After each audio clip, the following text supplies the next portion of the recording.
বেগম খালেদা জিয়ার মৃত্যুতে বেগম খালেদা জিয়াকে জামাত ইসলামী, বর্তমান সরকার, ভারত, পাকিস্তান, যুক্তরাষ্ট্র আছে, শেখ হাসিনা থেকে শুরু করে নরেন্দ্র মোদী থেকে শুরু করে সবাই, মমতা ব্যানার্জি থেকে শুরু করে সবাই খালেদা জিয়ার প্রতি যথাযথ শ্রদ্ধা দেখাচ্ছে।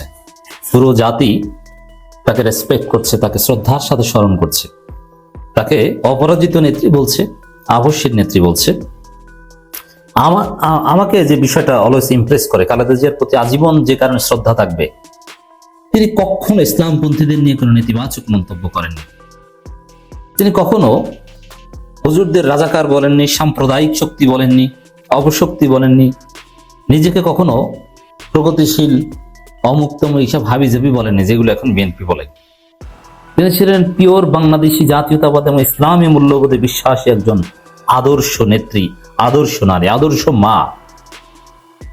এই বেগম খালেদা জিয়ার মৃত্যুতে পুরো জাতি শ্রদ্ধার সাথে স্মরণ করছে, পুরো বিশ্ব। কিন্তু বিএনপি কাজটা করলো কেন? বিএনপির ভুল রাজনীতির কারণে, বিএনপির অপরাজনীতির কারণে আজকে খালেদা জিয়াকে নিয়েও কেউ কিছু গুজব ছড়াচ্ছে বা উদ্ভট কথাবার্তা বলছে। এর দায় বিএনপির। যেমন খালেদা জিয়া আগেই মারা গেছে, এই যে এরকম একজন মহিষী নারীকে নিয়ে এই ধরনের কথাবার্তা শুনতে হবে, এটা খুবই আপত্তিকর, লজ্জার। এখন কেন অনেক বড় বড় সেলিব্রিটিরাও কিন্তু বলে এবং মানুষ বিশ্বাস করে যে খালেদা জিয়া আগে মারা গেছে, বিএনপি রাজনীতি করেছে। এই গুজব, এই মিথ্যা কথা কেন মানুষ বিশ্বাস করে? বরং অধিকাংশ মানুষ বিশ্বাস করে। বিখ্যাত সেলিব্রিটি, পরিব্রাজক বনি আমিন থেকে শুরু করে অনেকে এগুলো প্রচার করে বেড়াচ্ছেন। মানুষ বলছে নাটক করার কি দরকার ছিল, যদি এগুলো গুজব। কিন্তু এই গুজব হলো পলিটিক্সের রিয়ালিটির চাইতে পারসেপশন ইজ ভেরি ইম্পর্টেন্ট। এখানে মানুষের পারসেপশন, এই যে রং পারসেপশন যে খালেদা জিয়া আগেই মারা গেছিল, আমি আরো একটু গবেষণা করেছি, তাতে আরো নিশ্চিত হয়েছি যে না, খালেদা জিয়া আগে মারা যাননি। যখন মারা গেছে তখনই প্রচার করেছে খালেদা জিয়া আগে মারা গেছেন। এটা ছিল মানুষের একটা ধারণা, এবং এই ভুল ধারণার পেছনে বিএনপির ভুল রাজনীতি দায়ী। এটা খালেদা জিয়ার এত সম্মানের মধ্যেও এটা একটু কষ্টের, জিয়া পরিবারের জন্য কষ্টের, অবমাননাকর যে মানুষ মনে করে যে তিনি আগেই মারা গেছিলেন। এখন এই মনে করাটার দায় বিএনপির। কিভাবে? খালেদা জিয়া যখন চরম সংকটাপন্ন, তখন তারেক রহমান হুট করে দেশে চলে আসতেন। তিনি এসেছেন 25 তারিখ, আর 10-15 দিন আগে আসলে এই গুজব বা এই বিভ্রান্তিটা ছড়াতো না। এবং খালেদা জিয়াকে লন্ডন নিবে, অমুক এয়ার অ্যাম্বুলেন্স ভাড়া, ওগুলো ছিল একটা নাটক। এই নাটক, এই অপরাজনীতি বিএনপি কেন করতে গেল? আর এই কারণেই কিন্তু এই মিসপারসেপশন, এই মহিষী নারীকে নিয়ে আজকে কিছুটা হলো নোংরামি হচ্ছে। এটা কেউ করবেন না প্লিজ। এটা খালেদা জিয়ার সাথে যায় না। আপনি গালিটি বিএনপিকে দেন, নট খালেদা জিয়া। এমনকি জিয়া পরিবারকে এক্ষেত্রে সেফ রাখা উচিত। কারণ জিয়াউর রহমান আজকে জামাত ইসলামী জিয়াউর রহমানের রাজনীতি করছে, এটা আপনাকে মনে রাখতে হবে। ডাকসুদে শিবির জিতেছে জিয়াউর রহমানের স্টাইলে, আর বিএনপি জিয়াউর রহমান থেকে অনেক দূরে, খালেদা জিয়া থেকে অনেক দূরে।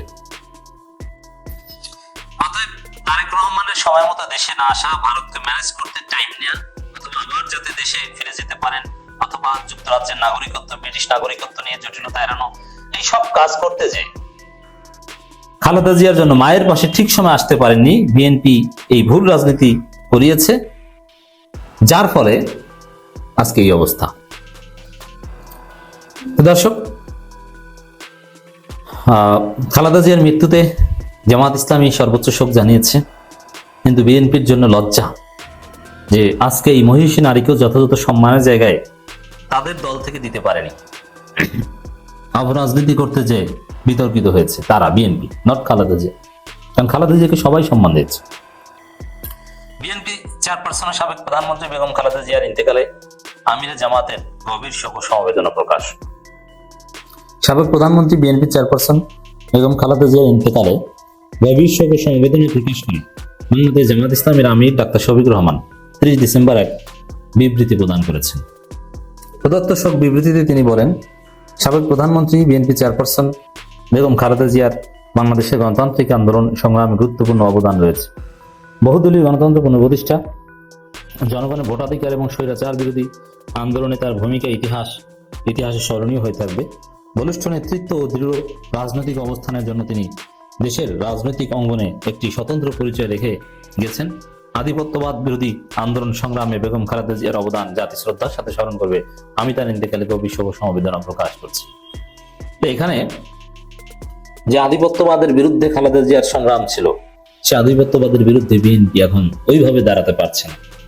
বরং তারেক রহমান 2018 সাল নির্বাচনের আগেই ভারতে দূত পাঠিয়ে হুমায়ুনকে পাঠিয়ে বলে দিয়েছেন যে আমরা খালেদা জিয়া এবং জিয়াউর রহমান রাজনীতি থেকে সরে আসবো, মানে ভারত বিরোধিতা করবো না। তো এটাও বিএনপির জন্য একটা লজ্জা যে খালেদা জিয়ার আদর্শের উপর বিএনপি ইস্তেকামাত থাকতে পারে না। আল্লাহ তাআলা তার ভুল ত্রুটি সমূহ ক্ষমা করে দিয়ে জান্নাতুল ফেরদাউস নসিব করেন এবং তার শোক সন্তস্ত পরিবার পরিজন, আত্মীয় স্বজন এবং সহকর্মীদের এই কঠিন সময়ে ধৈর্য ধারণ করার তৌফিক দান করুন, আমিন।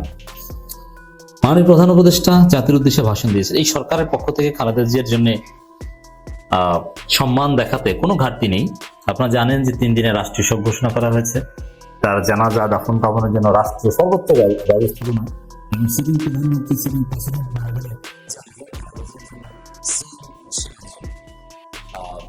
মিটিং করেছে উপদেষ্টা পরিষদ এবং ক্যাবিনেট মিটিংয়ে দেখেছেন এবং জয়েন করেছিলেন। এটা বিরল সম্মাননা বেগম খালেদা জিয়ার জন্য সরকারের পক্ষ থেকে, যেহেতু তিনি সিটিং প্রধানমন্ত্রী না, অথচ প্রধানমন্ত্রী চাইতে বড় কিছু। ইউনূস মারা গেলেও এত আয়োজন হতো না। আল্লাহ রাব্বুল আলামিন খালেদা জিয়াকে সম্মানের ব্যবস্থা করেছেন, কারণ ইসলামের প্রতি, ইসলামপন্থীদের প্রতি তার ওই অবস্থায় থেকে প্রধানমন্ত্রী হয়েও তার যে আস্থা ছিল এবং শ্রদ্ধা ছিল, আল্লাহ হয়তোবা এই জন্য খালেদা জিয়াকে কবুল করেছেন। দেখেন, এখানে অনেকের একটা কনফিউশন দূর করে যে আমরা দোয়া করছি আল্লাহ জান্নাত নসিব করবেন। স্বাভাবিকভাবে যে কোনো মুসলমানের মনে প্রশ্ন আসে যে খালেদা জিয়া তো পর্দা করতেন না, চুল খোলা, ভ্রু ফ্লাক, কত কিছু। এরকম একজন মানুষ, যেটা ইসলামের একদম ফরজ বিধান, তাকে আল্লাহ জান্নাতে দিবে, এত দোয়া করেন কেন? দুনিয়া থেকে হেদায়েতের দোয়া কেন করেন নাই? এটা মুসলমানদের একটা মৌলিক প্রশ্ন, এটা জবাব দিই। দেখেন, অবশ্যই একজন মুমিন পর্দা করবেন, আল্লাহর বিধানগুলো মানবেন, আমরা সেটা প্রত্যাশা করি। এটাই হওয়া উচিত। আমরা সবাইকে নসিহত করছি, নিজেকে সব। কিন্তু কেউ আমল দিয়ে জান্নাতে যেতে পারেন না। জান্নাতে যান, আল্লাহ জান্নাত দেন, আল্লাহ বান্দাকে করুণা করে জান্নাত দেন। সেই করুণাটা কি? কোনো একটা আমলের উসিলায়। বিশেষ করে কোরআনে আয়াত আছে যে তোমরা ওয়াবতাগু ইলাইহিল ওসিলা, তুমি উসিলা তালাশ করো। যেমন রিয়াদুস সালিহিনে একটা বড় হাদিস আছে, যে বনী ইসরাইলের যুগের ঘটনা। বড় বড় অপরাধীকে আল্লাহ সামান্য একটা ভালো কাজের জন্য জান্নাত দিয়ে দিয়েছেন। তো এরকম যে কোনো একটা ভালো কাজের উসিলায় আল্লাহ যে কোনো একজন পাপী বান্দাকেও সন্তুষ্ট হয়ে জান্নাত দিতে পারেন। আর অধিকাংশ মানুষ জান্নাতেই যাবে। আল্লাহ জান্নাত দিবেন, তার যোগ্যতার বলে যাবেন সেটা না। খালেদা জিয়া ইসলামের জন্য তার যে আলেম ওলামাদের প্রতি তার যে সম্মান ছিল, এতিম গরিবদের প্রতি তার যে, অথবা প্রধানমন্ত্রী হিসেবে তার যে ভালো কাজগুলো ছিল ইসলামের পক্ষে, এগুলোর মধ্য থেকে যে কোনো একটা উসিলায় আল্লাহ তাকে জান্নাত দিবেন। আমরা সেই দোয়া করছি।